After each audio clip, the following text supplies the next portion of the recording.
Bad after everybody. Reporting the progress, everyone. All right. I'm about ready to stand up and do this thing for it. Go ahead and get started. Right. Call the meeting to order.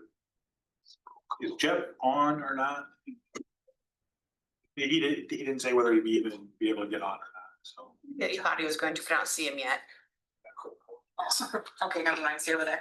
I did have to just reset up the Zoom. I think somebody used my Zoom last night. Believe it or not, That's the right Zoom info, so I. somebody did. Who was it?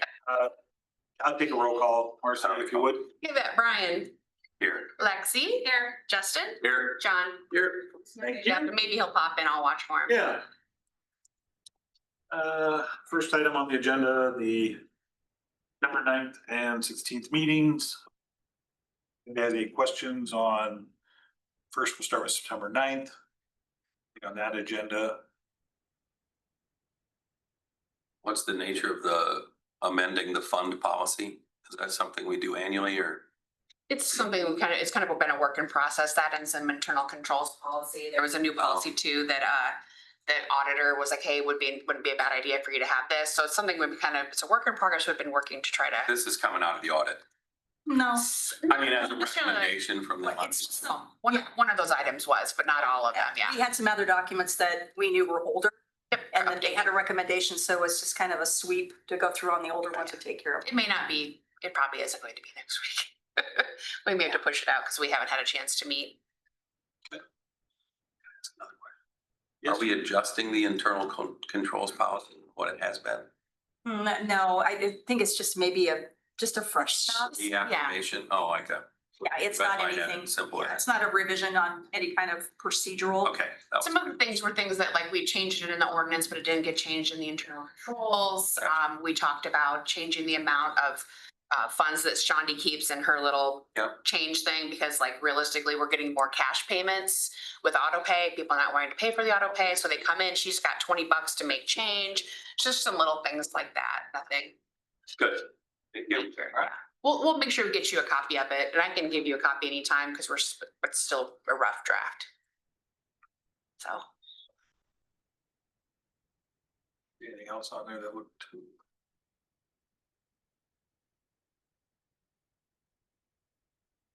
There's not much. And our auditors will be on Zoom to go over the audit. On the 9th. See much out there on the 23rd. That needs any explanation at this time. Maybe has any questions though.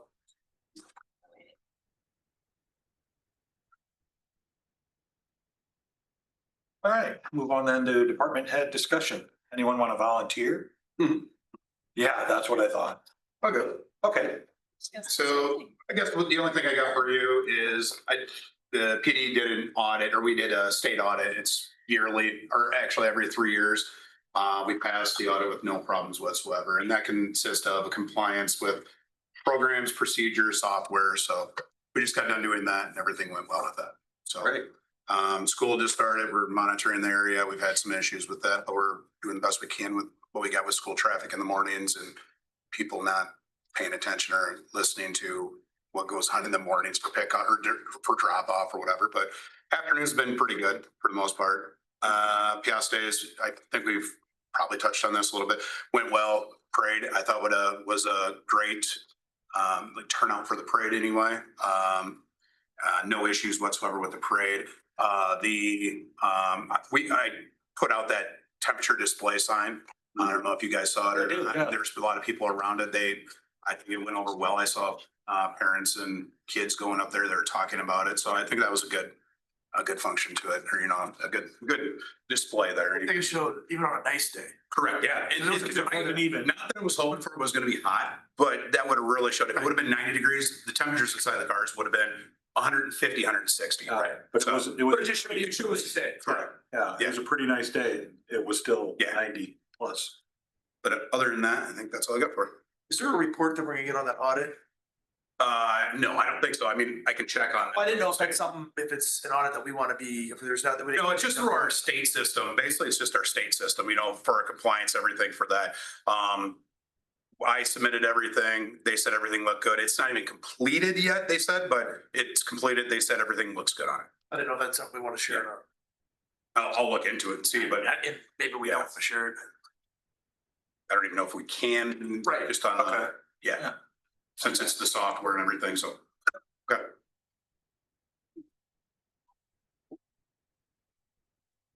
Dean? Sure. Just a few things. I had mentioned a couple months back that we would have Cruiser in town. I thought I wanted them back in here at the end of May, first part of June to get them to do some sewer jetting, Cameron. I touched base with them here again last week.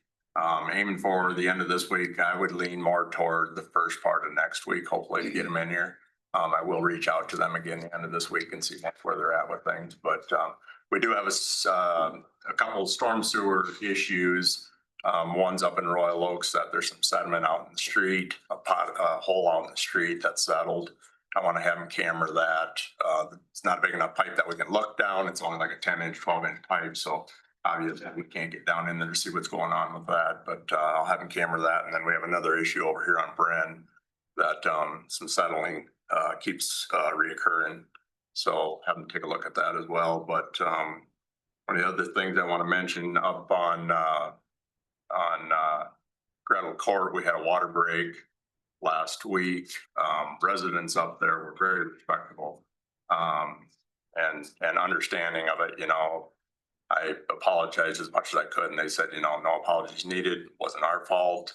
You know, nothing we could do to control it. But one thing I do want to bring to the attention that we, in a short matter of time, the water loss that we had, it actually, within probably, I would say 20 minutes, we drained the towers down to, basically probably 8 feet in a short matter of time that it was blowing out of there. So just kind of an example, past discussions that we had with, you know, the need for another tower, another well, you know, also included it with the water rates, but something that you're probably going to notice in my monthly report here is, you know, the water, the consumption is not going to add up to what actually got built out for the fact that we had that water loss. So just something to keep in mind, food for thought. But yeah, again, you know, the people up in the neighborhood, very good people, very appreciative of what, you know, the time that we got it done and stuff like that. We did hire it out just for the simple fact that there was a lot of obstacles in the way and short manpower wanting to get it done, you know, in the light hours of the day. So yeah, I had top grade, they were up in the neighborhood, so I just had them bounce over there and take care of it. So, yeah, thanks to that neighborhood up there. One other thing, striping on Peosta Street, been made a liar out of me. Hoping, they're gonna get here this week. I don't know. I was, with the exception of the rain this morning, I would expect to see them this morning, but again, if we don't see something from them, we'll have to reach out to them again too and, you know, get a hard schedule from them. So, yeah, but We do know yeah, they're a lot of gonna wait. compliments on the street. Yeah, we do know that they're gonna wait till school starts for the day to come out and do it because it's Correct. traffic. Yeah. Yep. So, yeah, other than that, just kind of plugging away, trying to keep things in order. You want to talk about some development, potential development? Yes, can touch base on that a little bit here. I had heard, maybe it's just a rumor, not sure, have not heard, nothing's been confirmed. Didn't get it from the horse's mouth that there is potential for some near future development to take place just north of Keegan. So, which would again be a huge impact on our pressure loss. I think we're going to start for pressure up there. We get a lot of complaints in that neighborhood if that does get developed here in the near future before we're actually ready for it. But yeah, I would say we're probably going to be down, probably see about a 10-pound pressure loss up in there, which will put us down at about the minimum. So, yeah. Another reason for the need. Our well. So we'll revisit a little bit later. We'll revisit a little later in the meeting too then. Yeah, so I was actually gonna wait to share that, but, for that conversation, but yeah. Yeah. Since Annette brought it up. Was that area probably gonna be more single family housing? I would assume. That's the thought. Yeah. Is he developing north instead of going east? North. That's what I heard. Again, I didn't hear it from the horse's mouth, so, but I did hear it from some guys that were working up there. Do we have a contract for work like you had Top Grade do with the water excavating companies? As far as dollar per hour or anything? Yeah, something like that. No, we do not. No. Something we should be looking into. Like a contractor call list. Yeah. Yeah, I got that. I mean, a contractor call list, the main reason why I did that, for all reasons. Yep. I mean, they were right there in the neighborhood, all the equipment was right there. Immediate. Yeah, And we can So- talk about that at our department meeting, but I jotted that down. It might be just a good idea, like in the middle of the night. Because I had like a rotating list sure. and it kind of dwindled down to one reliable one. Yep. So again, yeah, I think that's something to look at. No, we definitely can. I try to, you know, in a situation like that, I try to keep the business as local as we possibly can. But if they're right there. Yeah. And in the neighborhood. And again, considering they're right there. So yeah, I kind of, it depends on who's in town at the time, Yeah. if it ever does happen. Yeah. But will be, I mean, I'm sure there would be check and balances. This would supersede us going to, like if somebody's right down the street, then we're next up on the list. Right, correct. This is the reason why. Yeah. Yeah. I don't But think that's great. all this isn't like a permanent thing, but definitely like, at least they had a head. It would be calling you the next time something happens. With the infrastructure getting older. And depending on the time of day, I mean, I'm not ruling out the fact that's not something that we would tackle, you know. Mhm. But again, I knew when it happened, you know, 1:30, 2:00 in the afternoon, considering we're not gonna get it done before dark, you know, and people are gonna want water back before, you know, shower up and stuff that night. I felt it was right, you know, this isn't Sounds to like make it to have a was- contractor there to. It was very well handled, so appreciate that. Dean. Stacy. I just have a couple things. One, just more of a informational. We used to, my day one here eons ago, we used to have karate classes here. Stopped, I wanna say like 8 years ago-ish. We did get contacted by, it's an offshoot of Dubuque Karate, to start doing them again. And so that is like going to officially start Monday, but I think they'll continue to take registrations. So it's gonna be happening in the fitness room, I think is where they're going to do it. So it's perfect. It's not a night that we're utilizing the fitness room. So instead of being empty, we'll start having that. If it goes well, they're looking at doing another night or two, just depending on how it goes. So it's kind of nice to bring in some, it's here until forever. So yeah, so as long as it's successful, they'll be here for a while. So it's nice. Gonna do it? So it's actually Vigilant Martial Arts. It is the son of Dave, who is in charge of the Dubuque Karate Club. Is the person who does it. Apparently he's calling it Peosta Academy. Apparently there's like a Dyersville Academy. Apparently there's a Platteville Academy. He must do these over. He was the one at the rec center in Dyersville years and years ago. I don't know if it's still out. So yeah, so we'll see how registration goes and see how, I think they've been out there for a little bit, but we just got forms today, so we put them out there, put them on our TVs, trying to get some people for them as well. So and then the only other thing I know I had it, I think, on my update last month. I am gonna bring it to the council meeting. I haven't got to that yet. But to get approval for that flooring for around the gym court, I don't know ETA on when that means we'd get it installed. I talked to Mike at Commercial Flooring a little bit about it, and he said once we had the final approval, we'll talk more in depth about it. It could be kind of the same deal that we did with the walking track flooring, that we wait until we get through our busy time. We'll just see if it's something he could get tomorrow and start doing, obviously next week, but it's possible. But once we hit October, I don't know how we could shut it down. So logistically, I have to figure out some things yet. But I think just getting and locking in that price for the product itself would be what I'm going for now. I don't think it's a surprise to you guys either that with that I want to attempt a pair. I'm just not ready to get a scrubber with it.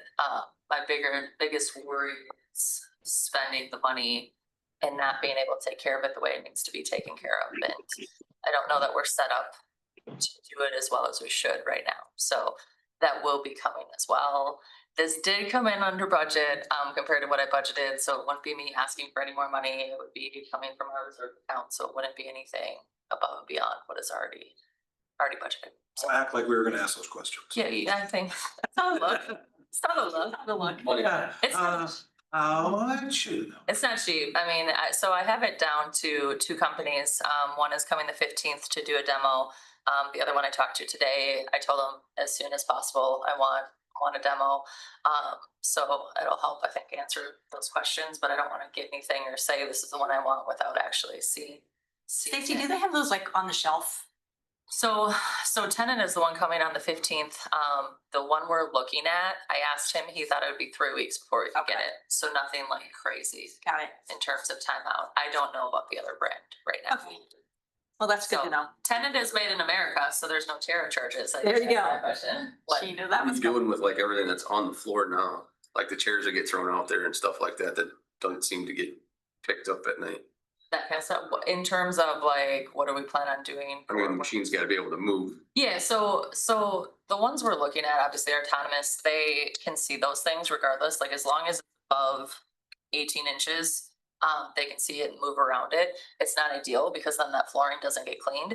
Our current thought process is, we have had someone, hopefully you guys have noticed, be more friendly downstairs, that there would still be work before whatever. Can we pick up those or have them out less during the week so that we can scrub it and then put them down for tournaments is kind of the thought.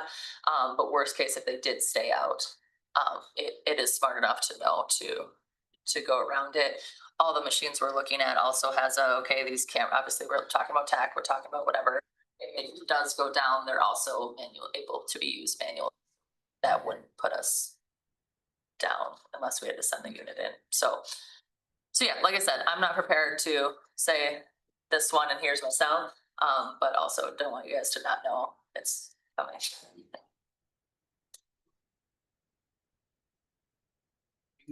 Questions for Stacy? Any other items? Okay, thanks, Stacy. Next on the agenda, I asked, we have this, mowing undeveloped lots. We do get a lot of the complaints for grass over our 10-inch requirement, are for undeveloped lots. And I don't believe the intent of our ordinance was to target those with the 10-inch requirement. So do we want to look at maybe amending that ordinance for undeveloped lots? And if so, what does that look like? I think we ran into an issue, and Dean can probably second this, over at Thunder Valley when they mowed the undeveloped area that was draining into the detention pond. And then all of a sudden the water was dirty and it was basically acting as a filter. And I believe, was it John that came in and asked them guys why they mowed that? The John Supel, is that who came in there? I don't know who came in and asked. I know that there was a call, a request made that it get mowed. I was not in favor of it for the simple fact that I knew that the tall grass would act as a buffer, filter for that mud in those undeveloped areas. But considering that it was part of the ordinance, I guess it was enforced. But again, I mean, them are areas that have to be taken into consideration, and the fact that, areas like that, along with the silt fence alone can't control, 2, 3, 4, 5 inch rain. So with this being said, I think it's definitely something to be considered. Because after the fact, the complaints came in that the mud filtered and filled up the detention pond. So, I mean, we're gonna gripe about one thing, can't gripe about another. I mean, the after effects then. So, yeah, I mean, I definitely think that things like that need to be taken into consideration. So, recommended height? There a part where you just let it grow? I mean, I feel it's I know only, it- I know once it's 20 inches, you don't want to necessarily say, okay, now you got to cut it down to nothing. right. And you can't just take 20-inch tall weeds and stuff and just cut it to 10-inch. Yeah, I mean, if it's manageable grass, you know, I feel that it's respectable to leave it. I mean, it's gonna establish a height of its own once it blooms out. Once it heads out, it's gonna establish a height. Now, if it's a ragweed or something like that of a nuisance, I mean, I feel that's another, you know, that's another thing to be looked at and considered that needs to be. Are we talking just in the commercial area or in residential area as well? Well, I mean, the undeveloped areas, I mean, this particular area where the complaint came in, you know, and it was enforced was the undeveloped area in the residential area. I know that in residential area, when I was living over here in Leslie, the people that owned the lot didn't cut the grass and it was 4 feet tall. My kids were petrified because of the things that are living in there. So there's that too. Yep. I mean, You could Yeah, probably look at it as, once the subdivisions build out at 80%, 60%, something, you got houses on both sides of you, you gotta mow it. but I mean, if you're the first house in there, you want to be living next to 4 foot. Yeah, and I would also say, you know, out of respect to the, you know, developer, property owner, whoever it may be, I mean, you have to respect your neighbors as well. I mean, I would say, you know, once a month or something like that, at least manage But it. if You know, if you're gonna set it at, if you're gonna set it at 4 feet, they're gonna go to 4 feet. They're not gonna spend the extra man hour to cut that down if they don't have to. No, I'm not saying to set the height as at 4 feet. And I'm just using that as an example. Right, I'm right. just saying, they're not gonna, if our ordinance says 18 inches, they're gonna wait till it gets 18 inches. They're not gonna spend the money on cutting it just to be neighborly. Yeah, and I guess That would, to me, that'd be more of a developed subdivision at that point. Once you sold. an agreement through the developer or the development, I guess, you know. Whether it's something that's managed once a month, mowed once a month or whatever it may be, or something like that, you know, then at least it's being controlled. But again, I think out of respect, I mean, I personally, if it were me, I would mow it because I wouldn't, you know, if I was a developer, I would want a presentable lot that's gonna sell. But I understand what you're saying. But they're not gonna spend money on it. Right. I mean, I don't know. I mean, most. I don't mind if we have. Most of the developers in these bigger areas, they have a farmer come in and mow once a month, you know, and bale it. So, I know the watershed was at Thunder Valley, and the guy specifically asked, why did you mow that? It was asking, it was basically part of their SWIP. Part of their what? Their SWIP, which is their stormwater prevention plan. It was acting as a barrier. Yeah. And then, I don't know, what do you do when the street's in? Do you go so far behind the curb? These are all the questions, right? Yeah. I mean, I would definitely say that the right of ways for sure have to be managed. Yes, definitely. I was gonna say right of ways Right-of-ways, and easement up to the borders around the lots of some size. But I don't have a problem with completely undeveloped land, just letting it grow so it holds the soil and it, I mean, the developer is gonna have Well, not market ramifications if it's marketable or not. completely undeveloped, but at what point does it become developed to where, Yeah. to the people that are living there, it's a nuisance? Well, I think we should think about some sort of a percentage. If you're the first house in on a street or development, you know you're the first house in. You know they're gonna be building for a long time. You know, if you're the 80th percent house in, then maybe there is some expectation that it's starting to look a little bit more like the rest of the neighborhood. But we're creating problems either way. I don't know that we necessarily want our developers to have to do a bunch more than they have to do. Another thing, like a lot of that seed that's seeded, you want it to mature You and want it to come to grow a head before you mow. so that it reseeds, you know, so that you get better establishment. We want it to establish. Control that erosion. But we're talking about two separate areas, maybe. You know, At what point do they, I think is where the trigger is. Yeah, it's an undeveloped area, but it's not going to be developed or in the process or planned to be developed. Correct. Like in the area you're talking about versus I'm a developer and I've got 4 houses on a street, but I've got 12 lots and I'm not gonna mow the 8 lots that aren't developed. Correct. And so I think those are 2 separate land areas. Yep. What if you just did it? And I where think something the like that, you street's could put in? put in the development agreement that, you know, once a month it's gotta be mowed or, you know, whatever we want it to be, I guess that's, you know, something to be considered. I think an ordinance is better to be policed rather than a development agreement. Oh, yeah. No offense, I mean, it's a great How many idea. know? Yeah, Yeah, Once the street's in, then you should be able to mow. It's developed. It's developed at that point. Once the streets are paved, you're marketing lots to be sold, they should be maintained. Well, in that area that was mowed, Oh. that's not, it doesn't have the street in. Utilities weren't even in at the time. So that's completely undeveloped, not even Yes, a we're just question. asking for. Those are apples to oranges. So if you Yeah. have infrastructure and it's developed, and if you don't, it's not, right? That's kind of where I define it too. okay. But then it would take care of your right of way issue too. If the street's already in, then it's gotta be moved. So we're saying that if it's no infrastructure, It's under development. it is what it Or is, it's right? We're not- You're in that There's really no Time frame. regulations, right? Yep. But as soon as you basically put the street in, because that's when everything's in. Yep. Then it has to go back to the 10 inches.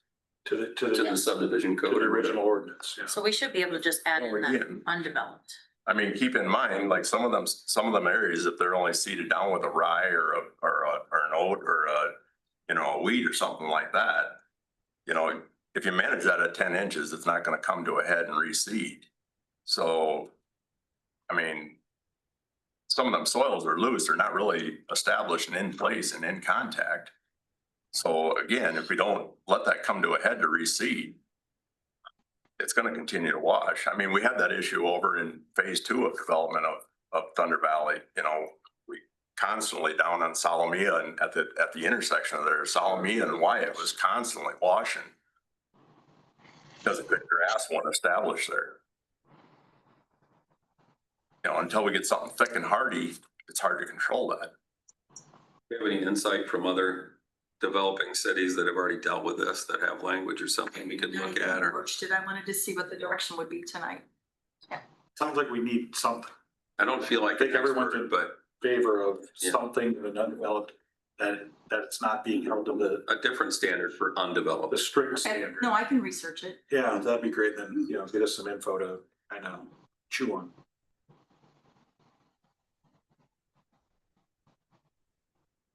Probably just do that with the email. Yeah. Just an email and just get approval and, yeah, then we can bring it forward. All right, next up, we have ordinance about our livestock animals. And I assume you're Mr. Lindecker? Yes. I know everyone else in the room, so you would like to address the council tonight, so if you would approach. This is where we do our recording, so that's why we have everyone come up. Name and address. My name is James Lindecker. My address is 718 Walnut Ridge Street. A resident of Peosta since 2018. And I would like to see if it was a possibility for the council to consider to change the ordinance for livestock animals to allow chickens. As you may know or may not know, several communities around us are either do allow it or are in the process of changing it. And I would just like to see if that's something that we can bring to the council. Any other questions? James, so you've lived there since 2018. How long have you had the chickens? Since beginning of this year. Okay. And that, how long have we had the ordinance? Since 2022, September. 2022. Okay. Does anybody that's on the council remember the reasons when we passed the ordinance, why we decided to I don't remember this. have the chickens in it or I whatever? remember having a conversation about livestock and talking about the horses, right? Because we have horses in town and they were already there. Mhm. And we we're gonna let them be. And I thought chickens was kind of the same. Yeah, if You you thought it had was a them before the livestock. ordinance, you just couldn't replace them. Yes, Okay. yes. I don't know why. Oh, I mean, from the side, Was it a noise issue? I think it was potentially a nuisance issue with one item.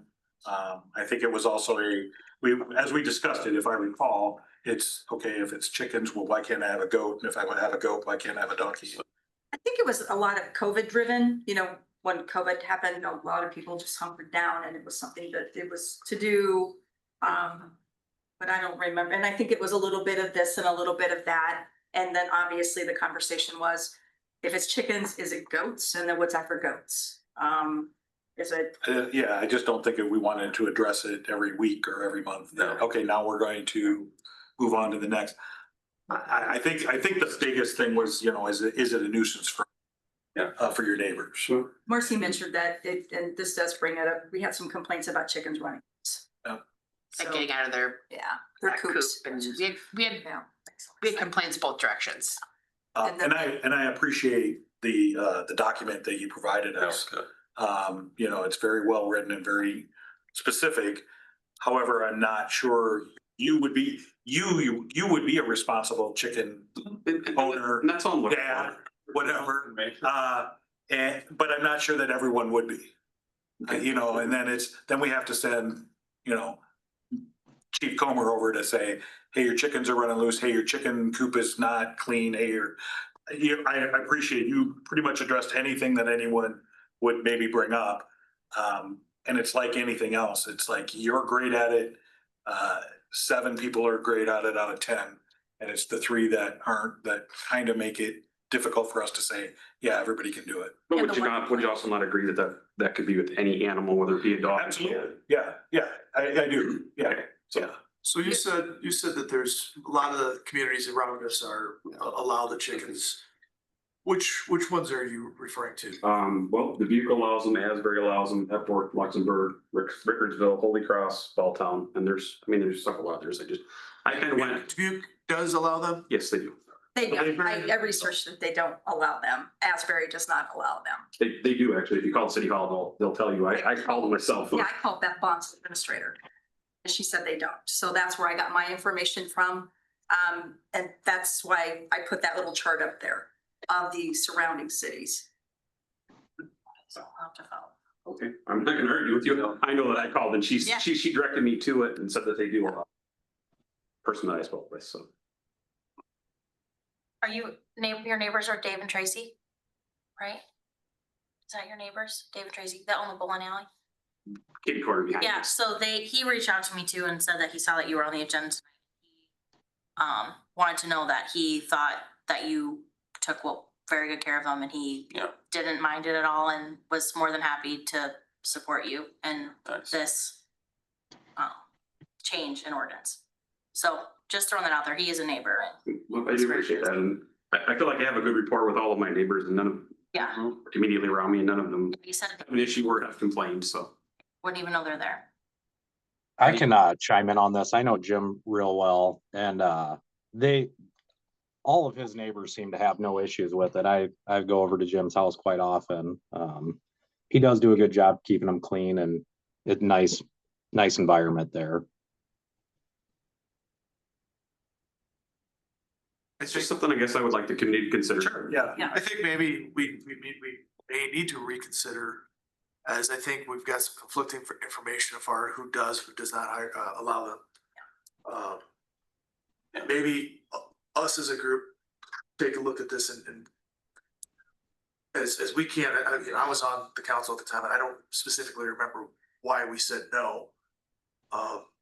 Maybe we need. Livestock in general, if I remember correctly. It was just a blanket livestock, their fault. That's what I said, maybe we, Yeah. maybe at the end of this thing, we discussed this, we said, we're still in the same boat, we don't want them. But maybe we take the time to really take a Back and look. research and see too. Right, Yeah. right. Does Dubuque really allow, or does Asbury really allow, or? I don't have a real problem with it, especially some of the things that James recommends, like keeping the hen houses to a certain size, 8 or smaller and clean. And I don't know how we police that, but I know some of the other smaller cities do a permit. I'm not 100% familiar on what their permit requires or how they enforce that part of it. But I know some of the cities do. I'm not sure if there's a fee associated with that permit as well, so. A $1,000 permit. In my head, I'm sorry. Who doesn't eggs every? Driving the egg, it's up again.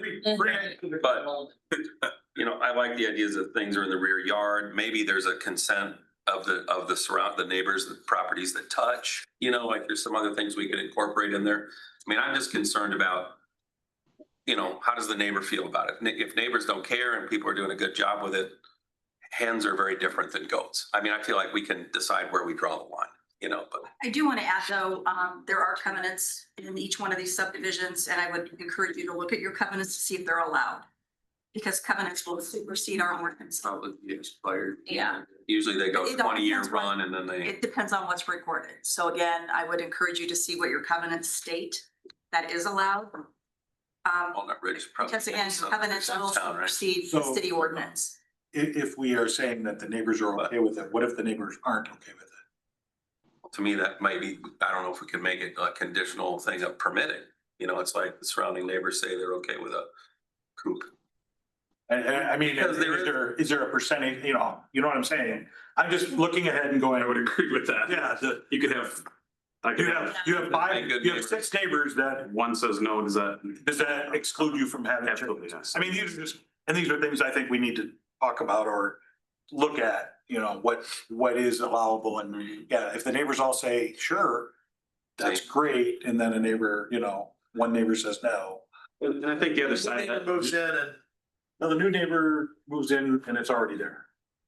I would say I that's, mean, if it's already there, that would be my You know answer what to was that. there when you Neighbor, moved in? It's the same argument with the ball diamonds, you know? But People would say the It same may not, you may not have known. All that was there when you moved. New thing to Well, say that? hopefully you look at the house. Yeah, hopefully you- So it's open for discussion. Right, I do want to let you know that there's a hearing September 22nd. So there are 2 chicken coops that will be going before the Board of Adjustments. That's already been Asking for a scheduled. variance. Pardon me, no, They're going no, to Board of it's an ordinance violation. Okay. So it's a hearing for them to look at the violation and affirm was the decision correct in sending the letter to, we talked about this yesterday, so he's aware of it. Right. So yeah. What that if is we gonna be decide we're gonna 22nd. look at the ordinance? Could Can we push that hearing. postpone that hearing? He's already paid. That's already been What? published in the paper, so we can't, we'd have to Well- put another publication out there to say that we're retracting that. So, and by the time we get the research done and get it back and look at doing something to the ordinance, we're gonna be looking at September 23rd, Okay. What do realistically. you do with your chickens in the winter? the, You have them year round? yes, See, so it's like, so what do we do? And, you know, we have a hearing and we find against somebody because they're in technical violation of the ordinance. We decide to rework the ordinance and 3 months later, we're doing something different. Why can't we get in front of that? I don't understand. Feels red tape-ish. And again, that's, you know, if the Board of Adjustment says Well, they that's are affirmative in the decision that was made, then they have to decide how much time you would have to remove them. And it's not something that, you know, you have to have them out in 10 days. The city would work with you. But that's, So we want to look deeper into this, right? I yeah, do. yes, And we have a hearing on September 22nd. yes. And the reason we don't want to push that back is because we have, Already published it? we already published it. We would have to We would have to put literally a retraction in there saying it's been canceled because it's a public notice for a hearing. It's not a public hearing. Can we do that? Can't we do that? Yeah, we- We can, I'm Okay, just saying that, okay. but okay, yeah. No, I think that's everyone's question. Like- Why can't we just like- post that, There's a rule. Yeah. It's our the hearing. retraction? Sure, so If if we that's what decide- you want to do now is postpone the hearing, then we can do that. I think so. I want to look at the ordinance and Yes. study the data of the towns that are similar, that are around us and think about what's reasonable, you know, and It's the hearing and then Board of Adjustments could say, yes, we agree with the decision. It's not in compliance. You have 6 months to do something. does the and Board of then Adjustment. 2 months determine later, the you decide to timeframe change for the them to ordinance and then act? he's good to go. They would. That we- In their, Can we table their action? Seem like something that they should be working on if we already know we're gonna Gonna have further appeal it, right? discussion. and circuit court. Yeah, that's right. This is a decision that's separate from council, so if we were to come back, it would have to go to circuit court. I think we're going to ask that it be retracted. Yeah, let's Push it back. work on the Back ordinance until our before we. decision is made final. Okay, so I will let you know. I've let Board of Adjustments know I can, well, Kathy's out for the rest of the week, but yeah, I can take care of that. That's my other thing. We should probably consider if we do if we have a permitting process and what kind of structure we want around what's allowed and what's not. Right. Some of these things are good ideas about, parameters that would be good to consider. So incorporate those or something. Okay. Appreciate your time. Any other questions? Thank you. Thank you. Thanks, James.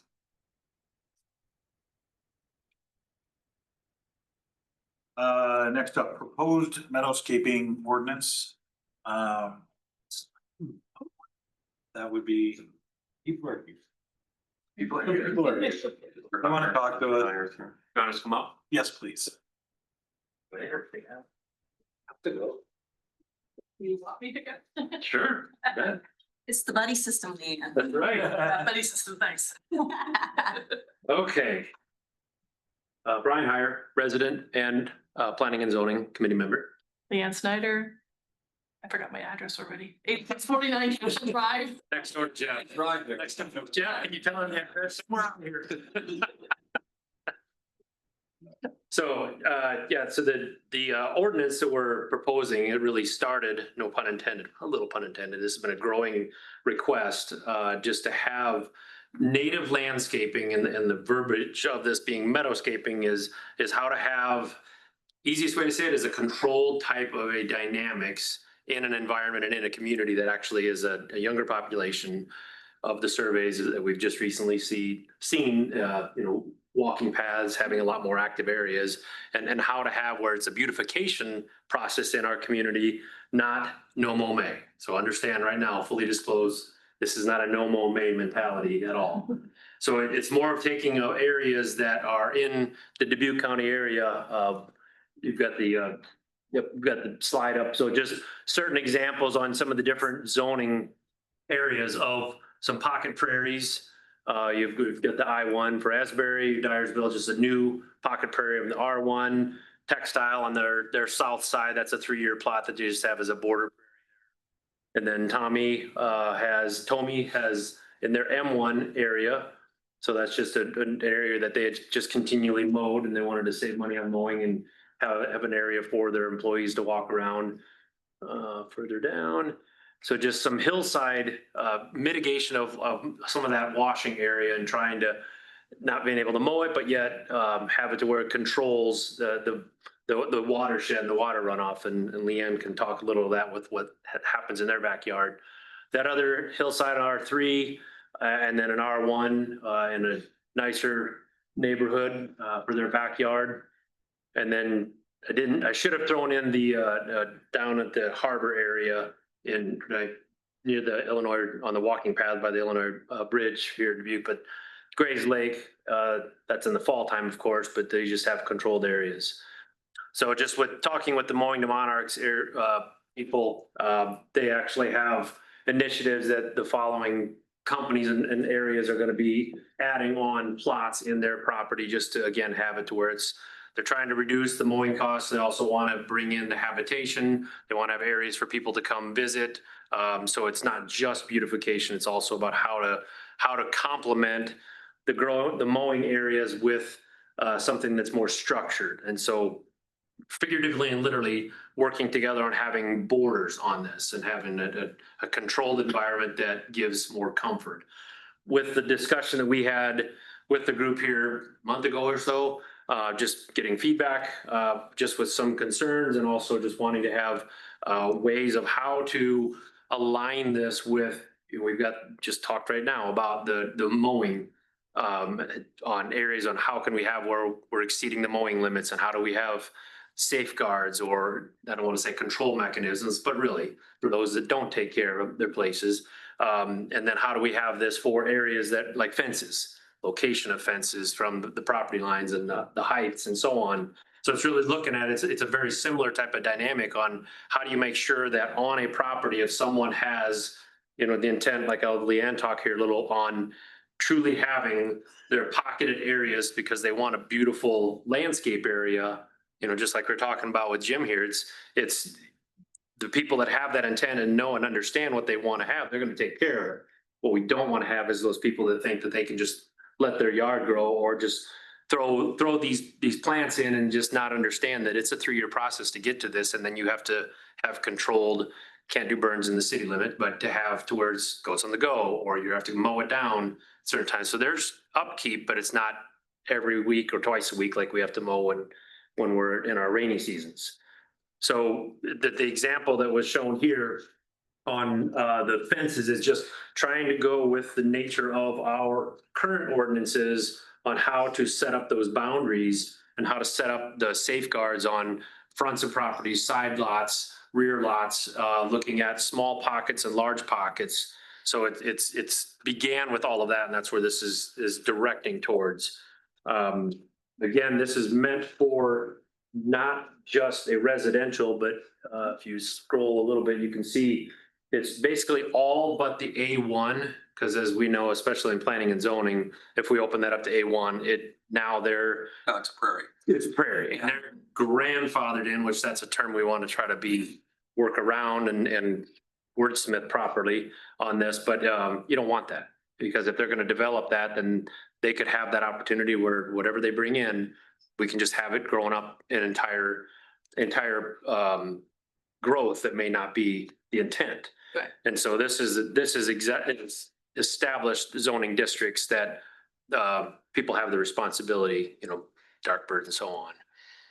So I don't know if you wanted to just maybe talk through on your dynamic of what you established over time. Sure. So I actually have a pocket prairie that I got from Mona Monarchs. And so that's just 10 by 13 area, and it's growing up really well. I'm in my 3rd year and finally just got passed that now I can do whatever I want with it, but I had to follow very strict guidelines with them of what can be in there, what can't be in there, how you keep up with it. So I'm past that point now, but I'm going to keep it just as it is. It's all native. I won't be putting any non-natives in it. Around my house, I have a bunch of non-natives also, but the back part is my little prairie that I put in. And I put it in for a couple of reasons. One, I wanted to see more beautification. I didn't want a lot of green lawn. I'm not a big mowing person, but I do have a huge area that's mowed. I'm on a 1/4 acre lot. The other reason why I put it in is because I saw what was coming. I saw the soil erosion that was going to happen. I saw the water that we were going to get. Lexi's just up the street from me and she starts at the beginning. I'm at the very end. So the water flow that comes through, you can just see it going through everybody's yard who has grass. Jeff has it and his just turns into a swamp basically. And that's because it's just grass and it can't, there's nothing in there. There's no deep roots to be able to retain that, let that water seep on in. So instead I went ahead and put a prairie in mine, and mine's in its 2nd going into 3rd year. I'll be mowing it again this year because I need to take it down one more time. But this year I'm seeing things I've never seen before. I'm seeing vegetation I've never seen before. I've seen birds and different, things that butterflies. And, oh my gosh, the monarchs this year are just unbelievable. But it's retaining, I don't have the soil erosion like everybody else around me. And especially as Dean was at my house last year, what we had last year with all that rain, the farmer behind me, he is just putting in corn. He's not rotating his crops, and his soil erosion is just coming down.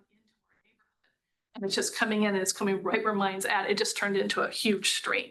But I'm not contributing to it too much, at least where my prairies is, because it's absorbing that water. How much of your backyard is your prairie? My prairie, it's.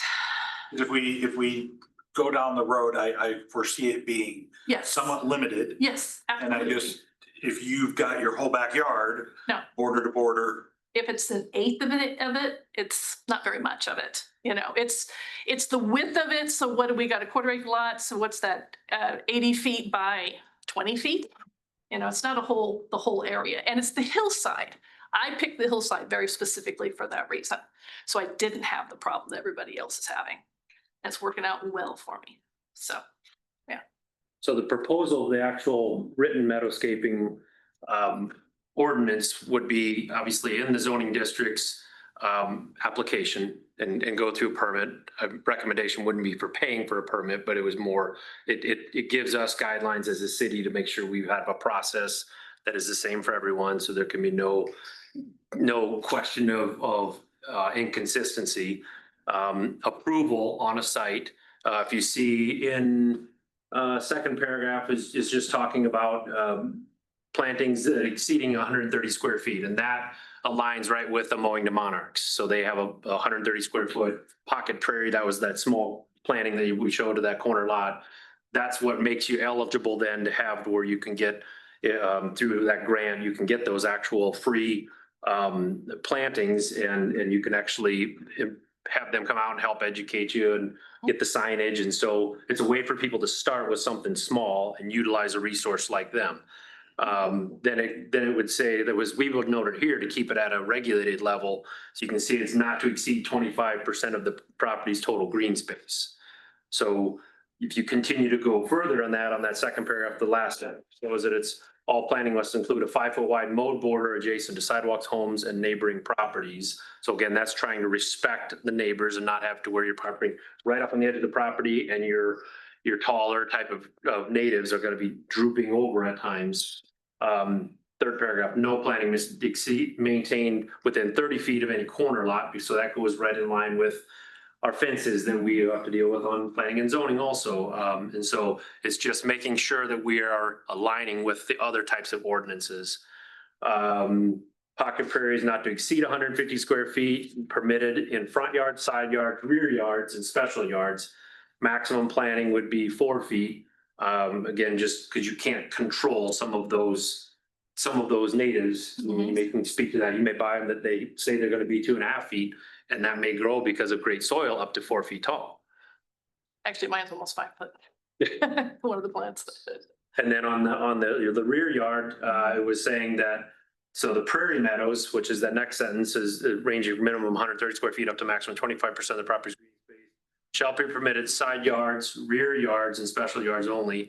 Maximum planting height in prairie meadows should be 6 feet. So again, that's keeping it towards the rear part of that property. But all of this, as you'd read through this, is based on site approval.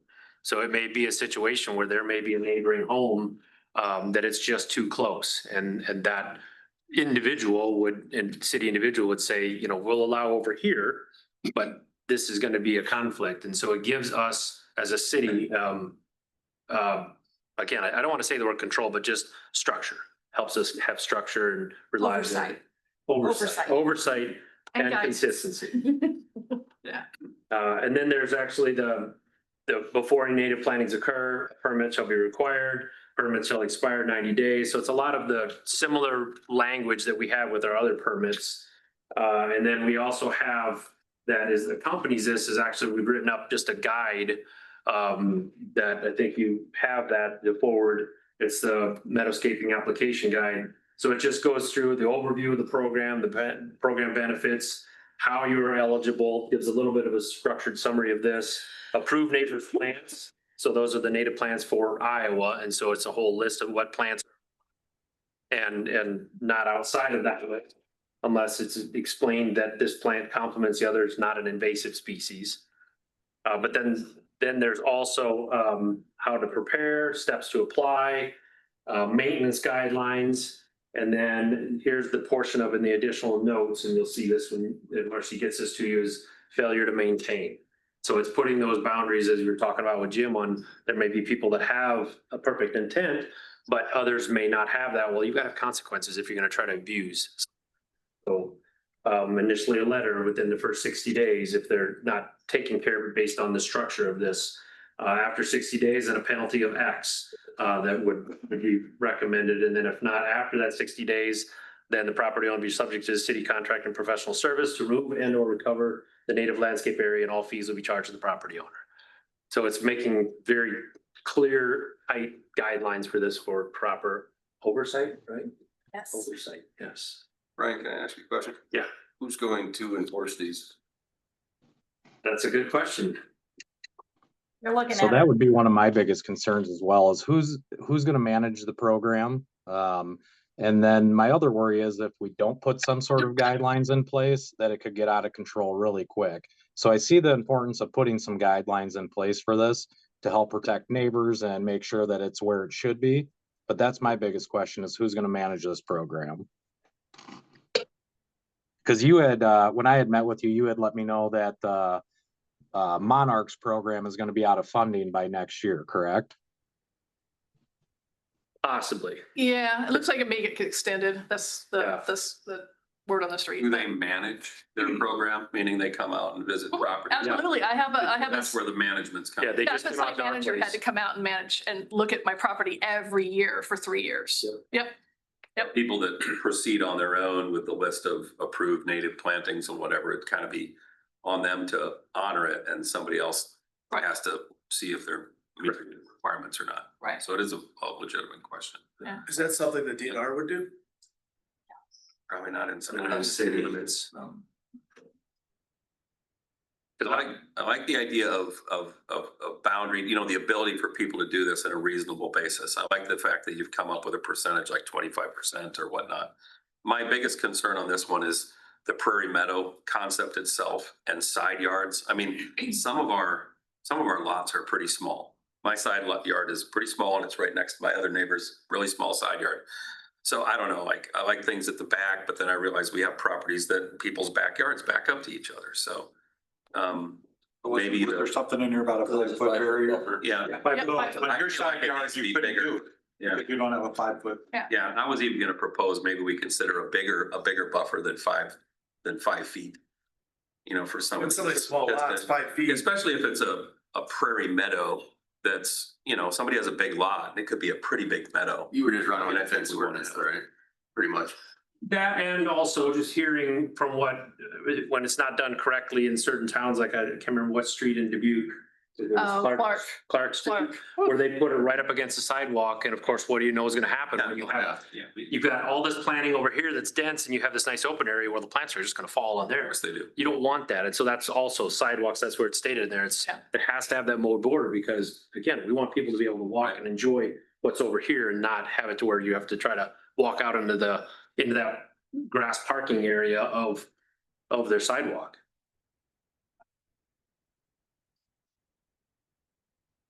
Did they get visibility of that application guide yet? Yeah, that's, Okay. that whole thing is out there for them Okay. to view. Cause that was a separate document that had. all My concern that. is who's gonna police this? Yeah. So the application guide is gonna give you the strict step-by-step process, and again, that's where the meat of it is on us having more of a structure. So curious, I know you asked that question a couple times. Who manages the fences today? How do you guys manage that? If somebody puts in a permit, but they don't put the fence in that they're not supposed to put in?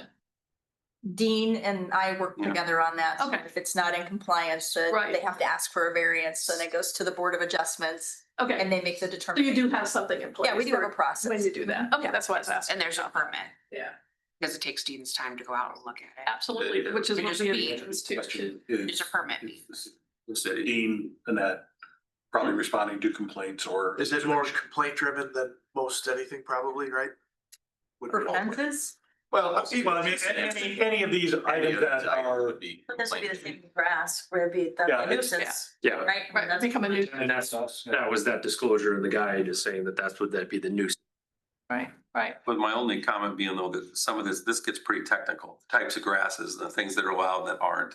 There's a level of expertise there that, Well, that's what I think. I don't know if we Purpose have. is you gotta have a plan that Yeah, comes to planning and zoning and says, okay, I spent time in, this is my plan. this is my Yeah. plan. Not just, I wanna. It's not just, I'm gonna go throw in- a wild seed out. in that regard, is this something that we should require, not just a plan, but you know, Brian comes in off the street and says, I want to do this. I've already looked it up and I know everything I can put in there. And we allow that to be done? Or you guys are talking a lot about, like with mowing the monarchs, there's a lot of overseeing already. you've got to prepare your property. So I'm just. What I'm wondering is that something and maybe I missed it in here, that you have to do this through a program or through somebody who you Where there's some program oversight. Justin can't tonight go home and start just. Buying his own I mean, native if plants. we said he could, Yeah, then he would just go home and do it. But we're saying he can do it, but he has to do it within the confines of a program. correct. Or That's, demonstrate that he has an advisor. I like the idea it has to be inside of a program. it is, and that's what you will see on this here. That's a very spelled out. But yeah, let me take a look at that. Inside. But who is this? We designed it. It's not, we actually, so we took, so here's what we did is we researched from Fitchburg Wisconsin, so just outside of Madison, and then Louisville, Texas. And then Ames does it, but they're more of the watershed type planning because they've got to have a lot of that water mitigation. So we took their different plans that they utilized and talked to a few of their, they've actually got a specialist in Fitchburg that actually controls this, that is hired by the city. So who would control this in Peosta? It's not gonna be an Annette or Dean who's gonna control somebody doing this at their yard. Who's going to control this? Would it be our group, would we have to form a group of? This is, I think, where we're coming from is, who's the professional group The specialist. or the specialist Yep. that is going to work side by side with this homeowner, that homeowner? So they're following the procedure. So it's not just us. I think that's all the questions being asked differently. Am I right? I'm willing to do, I'm not answering, I'm not. Well, see, and that's the thing. Yeah, you are, you know. Are you enough? Hey, Brian, we've got 5 people. Yeah. Who want to do it next year. You're in charge of them. Yep. And you know, you see what I'm saying? Yeah. You guys are working with the Monarchs, you know, the Mower Monarchs, and that's an established group. We don't have an established group here, and I know that's what we're trying to do. Mhm. But it's not gonna be a city-run group. Right. But we need to require somebody who is the oversight as any of these if allowed, any of these projects get done. Does that make sense? Right, Okay. right. It really And is. That's where I think we don't have. And that- You guys are here going, yeah, this is great. We would love to see this happen. But are you gonna be the ones for the next 20 years to do it? Right. Well, I think it's also looking at consultants, and I'm not saying paid consultants, I'm just saying consultants in general. There could be paid consultants, Yeah. because we do have one that's interested in doing such. But you've got Mowing the Monarchs, they would consult. Mhm. You've got, master gardeners who would consult. You've got other people who have that kind of knowledge that would, would come in and say, hey, yeah, let's take a look at this. You know, it's not like they have to come in every month and go look at projects. They have to come in at a periodic time and just say, you're doing great, you're doing exactly what you should be doing, keep on going. Nope, looks like you need to mow again another year, or hey, you've got that invasive in there, make sure you get it out of there. It would be simplified as that. So you would find those type of people that would be willing to do that. I think it'd be Yeah, best to have. I think the DNR would probably help you with that part. Yeah, there's research on that. I've got that on the last page there. Yeah. The I different think it'd be nice resources. to have an established group. that Yeah, says that these are, well, Yeah. the 4 or 5 that you just listed, they are our partner in that. Correct. So Yeah. when someone comes in and pulls a permit to do this, their plan doesn't come to us, who knows Yeah. nothing about grasses or. Yeah. But But it goes in front of one of the 5 groups that we established are our partners. Right. Because when we met with Caitlin Mueller, Yeah. with Mowing Marks, and she said Peosta is like the epic city that we would want to do this with, because some of these communities, we run into the roadblock of, by the time an individual realizes how much work it is to prep the property, at least 50% of the people that were interested, they're done. Right. Then it comes to a financial that you're either going to be spraying it or you're going to be covering ground cover to try not to spray. Then there's another 25% of they're gone. And then the rest of them is trying to afford to do that. She said, you have a community that has, they're younger, they have more, the finances, it's a tighter knit community. She said, this would be a perfect community for us to help support and educate. And I think the misconception, people that have talked to me about this, is they feel that it's just gonna be a yard gone wild. Correct. Right? We know that, but not everybody knows that. So I think there's an education piece of it too. Correct. That's the That- biggest part is education. That it's not just, I don't wanna cut my grass. I'm spending a lot of money Yep. to put this stuff in. Yep. Cause I think that. But you're still gonna cut the grass. Right? I've spent a lot of money and a lot of time on February. Yours too. Jeff over at Jeff Bird's, Yeah, exactly. Then we met with him too, and Yeah. he said, I was given a plan from someone that didn't give me something that was sustainable. And then he said, I didn't know to ask about, what do I do on years 2, 3, and 4? He said, I have to update this, because he said, it's out of control. Right. And did you also meet with people at Farm Bureau? Did you happen to reach out to them? No, Eric Wool did. Okay, yeah, because they have a pollinator plot and I don't remember if it went They to the didn't city back in maintain the 2015 or property, 2015, and it's a mess. And I get complaints once a Yeah. week from the same person. It's just, And again, call it better managed. No. Yeah. road.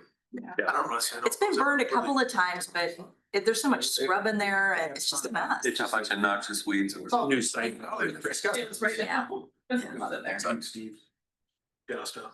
Yes. Well, and we also have, you know, and we, Yeah, just south of Steve's. Yeah, they just give it. Yeah. we also overlook, we've got NICC, they've got the lab out there. I just Right. walked the lab again, and I was like Did you see amazed, huh? Hey, Brian, I think you two are the only one that I can pass. We probably did. You walked there.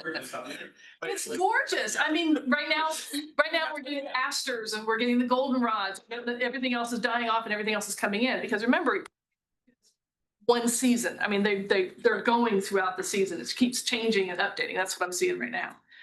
You know, so we've got NICC that we could also try to, you know, mutually pair up with and work with them too. And, you know, their students could be part of that team also.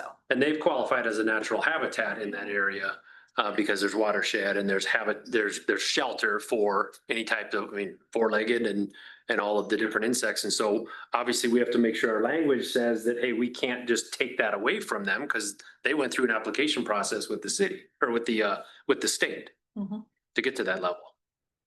So what are next steps? We had a good discussion here. What are our next steps? Well, they take it to planning and zoning Monday night, so I think Okay. that's the next natural progression. Wanted to get it in front of you all so that you got some. I think I would like to see who that expert's gonna be, that's gonna be the person come out and okay the plots. Persons. Or persons. Or groups. Or groups, the group. I think it needs to be kind of Spelled out. Established, yes. Well, Yeah, I 'cause think there we- needs to be a very, a very established policy that you guys receive the applications, you review them, you do the permitting, you take care of the complaints. I mean, because I know that we get the complaints about tall grass, so. I don't know. There again, I think it has to be very defined on who's taking this and who's taking the responsibility for it. Yeah. Okay. But yeah, I think this was a great discussion and we can take this to planning and zoning Monday and. Because the ultimate goal is to have to where your community comes together because of something like this, not gets divided. Right. And that's if we have the right starting, I keep wanting to make puns, but grassroots group here. Trying not to be bad at it. But if we have the right people that have their heart intended, and then that you start to actually build that network, and now you have that subcommittee that works in conjunction with what the city's guidelines are, now you're helping build a community and you know, the interaction with people. Yeah, You're gonna police yourselves. You're gonna police yourselves at some point. Correct, exactly. Yeah, but you educate people too. My neighbors police me, so on both sides, you know. Yeah. Yeah. I keep it mowed. I'd like to see more definition in here of what's a side yard, what's this. We'd have special yard. So we would have special yards, You guys. double street frontage. Yes, yeah, maybe that's a common Because that's- language that. So that's actually pulled out right out of the ordinance, our ordinance book. So we can actually put definitions in there. That's, Or You gotta refer be back 5 to the feet off of where ordinance you that can it's put a defined fence, to. basically. yeah. I think I would work on that toward Monday. Okay. And if you want to get that information back to me. Yep. And then we'll have it ready for Monday. All right. I'd like to see what the difference would be if you had it in natural prairie versus having a vinyl fence sitting there, you're not gonna.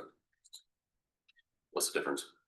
As long as it's staying off your property. And I guess my only other comment is that I don't want to see it drive an expense for the city. So this is like a citizen wanting to do something on their own. We've got a structured program, a way that they have to go through. We have it in Outside the of the ordinance, permitting so. and whatever it's in the ordinance. Yep. I don't want it to see to drive work and cost. And Doug For the city, mentioned that so. too when he met with us at times, just like, okay, it's not at a No. place where Don't the have city money. could. Yes, I was trying to say it nicer, but yeah. Some other things that are probably. So.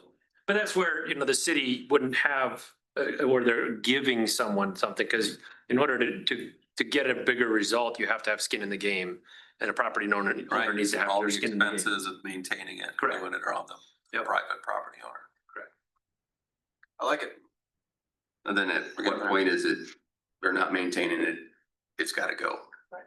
That's where it's spelled out on that guideline saying that based on the regulators, the ones that are controlling that, overseeing that, then at that 60 days, then you get a letter. You know, start with the typical process of the nasty gram, and then after that, you'd get a fine imposed to you, and then after that, then it would be, the city can come right out and have either mowed down and send you the bill. Handles the fines. If they're fined, I mean, it's an ordinance, so if you're in violation of an ordinance, then it's a city. The city has to. And another respect to like the side yards, when you have that restriction, well, I want a variance. So then it goes back to the Board of Adjustments. So there again, the city's involved back in that. There's gonna be a certain gotta- amount of, certain amount of city that's gonna be involved, right? I mean, they're- just Yeah. communication. Correct. There almost has to be, yeah, it has to be a partnership. And the program manager recommends to the city that, okay, this person's out of compliance, that'd be, you know, Right, Mhm. right. so it can move. I think there's an extent to this that needs to be, like, I would like to review. I don't want, you know, for example, your backyard, I don't want a steady row of tall vegetation throughout the winter that's gonna act as a snow block. I'm planning to right up to 5 feet from the curb. Well, like, that's my concerns, and what's that? No, Like shawls, that stuff that Till's planted along that back area, he's got all the bushes and stuff, that's Correct, 6 feet off the curb. correct. Just Is that not the your problem? policy where it's 6 staff feet off? review. Well, I mean, again, He and I- so it's in the right of way, so Review. I mean, or not in the right of way, Or not blessing necessarily. our feet. Is it the right way? That is in the right of way if it's 6 feet off the curb, but yeah.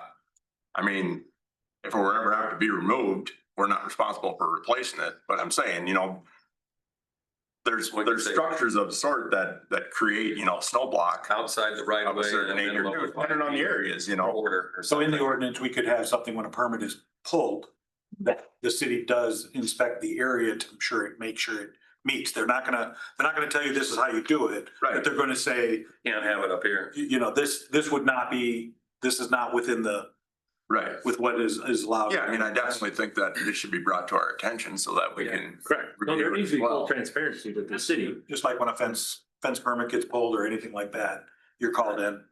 So I think that would be part of it. Work. Okay. So you've got lots to review and revise before Monday, and I know you're gonna get it. Stay, be available. And then we're gonna need you working on that other project 100% of your time for the next 2 weeks. Oh, okay. Got it. You know, yeah, not an issue. All right, thank you. Thank you. Thanks, Thank guys. you. That brings us to water sewer rate continued discussion. Which means we need to come to some conclusion here, and what are we going to do? Talked about it, and we've talked about it, and we talked about it. And I believe everyone is in agreement that it needs to be done. I won't speak for you all, but I felt like that was after our last discussion that we were in. Yeah.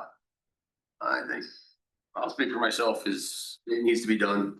I don't like the fact that we've gotta turn around and ask for rate increases on top of rate increases, but at this point, I don't think there was a whole lot of planning done prior to this, that we're kind of just having to play catch up at this point. We're doing both because we're playing catch up and planning. Water is not catch up. The No. water was 100% because of the water tower. Yes. The sewer is because of, Big investment in wastewater treatment and The the cost higher of the expenses that are operation, driving. right, operation and cost. Cost, yes, yes. We Because stepped- the it's a investment was already stepwise made, function the of investment was already made back Yeah. 8 years So ago. sewer's catching up and water's a new investment Correct. because of, Both. because of need. Both. Yeah. It's a new investment because of future needs. Correct. And after And- hearing and- that, after hearing that, Cost rise in everything since COVID as well. I mean, you know, a lot of this discussion, mill grades, you know, all the stuff for that sewer, for the wastewater plant, you know, that stuff was all pre-COVID. Where are we at with the plant itself? Like, It's 100% functionable. no, I mean like.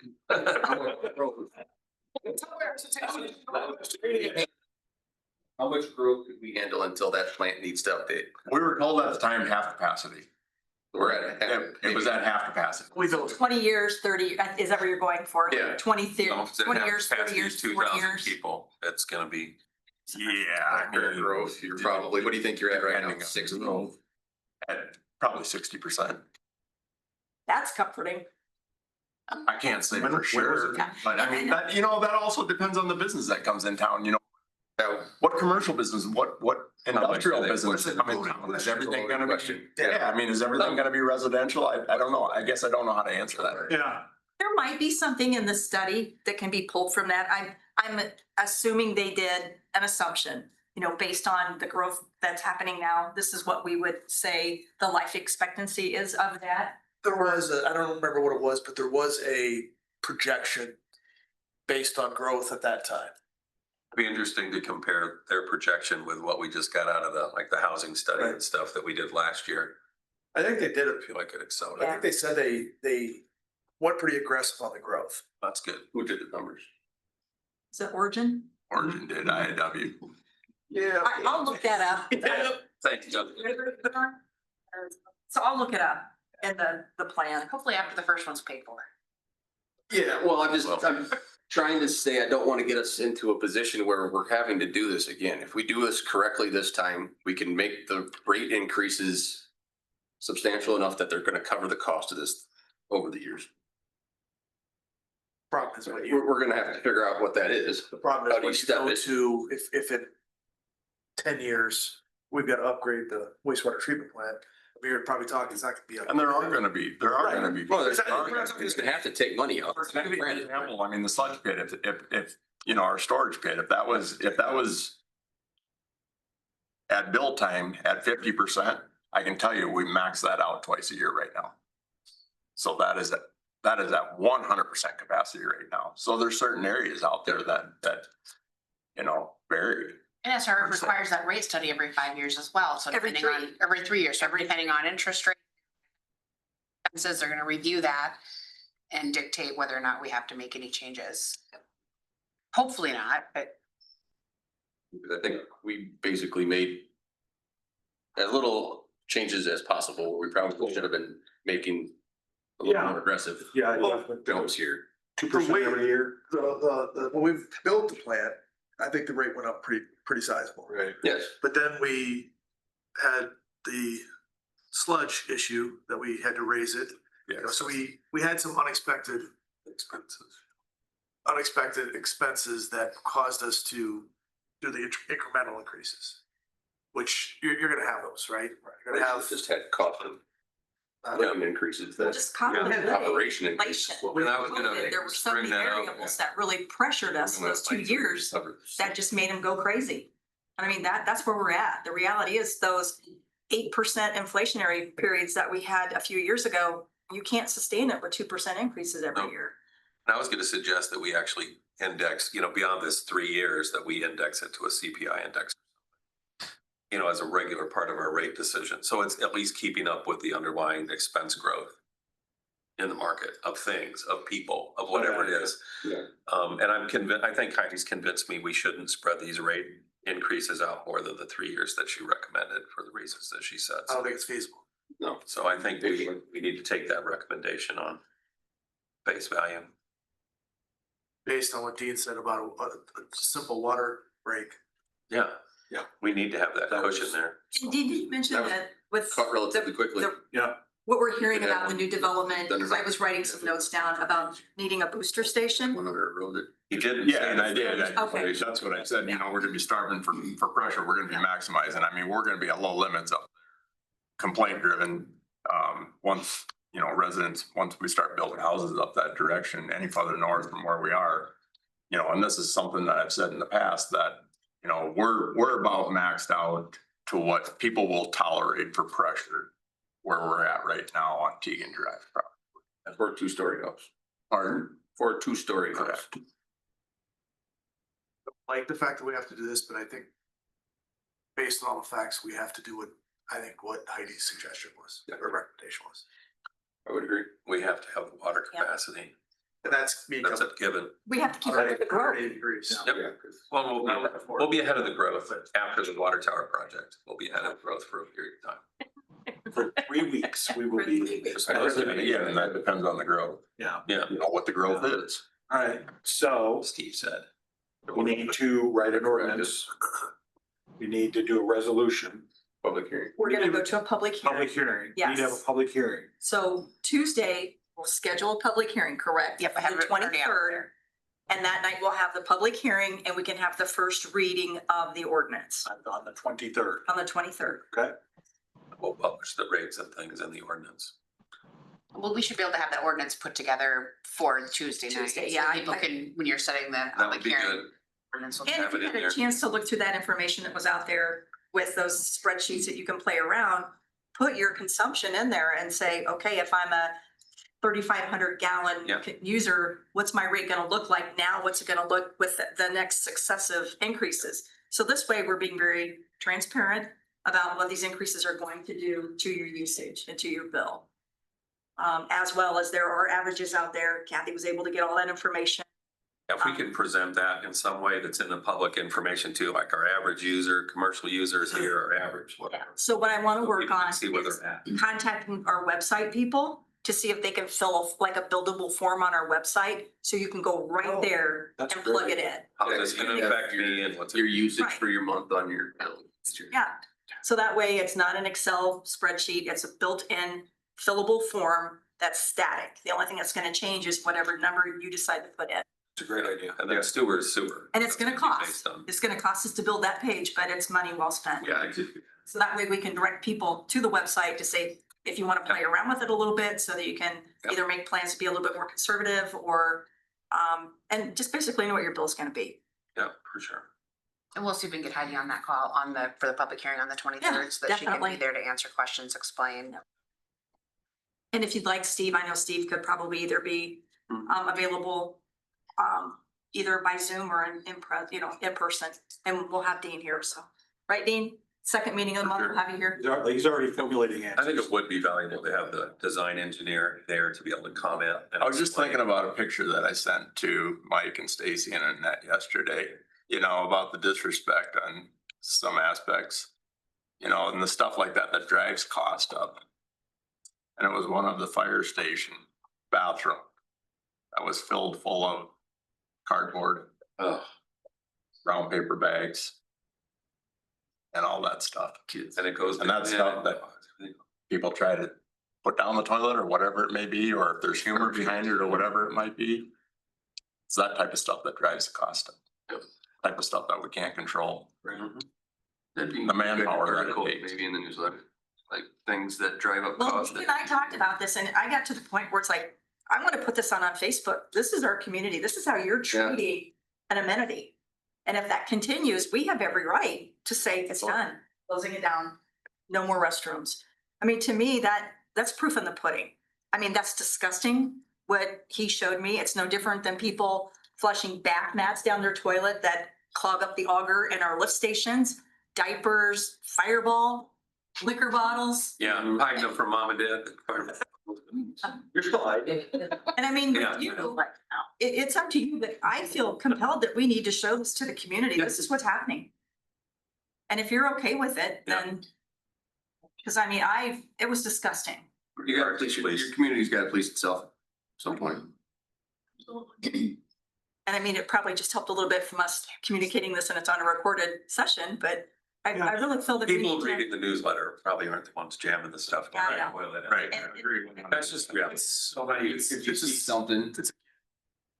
Say something. Not the next day, Let me go away, that's doing dumb stuff. I do have a question for Dean on the water tower stuff. Are we gonna see more residents asking for the second water meter with some of this stuff, do you think? I could first see that just with the growing population of where we're at now with the irrigation systems that are going in, with the sprinkler systems that are going in yards. Are we covering our More costs meadows. on that stuff? We're covering our costs Don't on need that. one. I mean, That's what I said. okay, I just wanna make sure that we're not like, not covering our costs. Oh, we are. Your time putting them in and. Well, they have to be installed by a licensed plumber. My time consists of putting the box in, though, put the box in. Okay, We're just paying for the extra meter and then Dean's hooking the smart point up. and I think we addressed how we cost that out. I looked last time we did that. We're covering the city for that, so. All good? All right. You are adjourned. Thanks, everybody. Have a good night, guys. Thanks. Thank you. Yeah.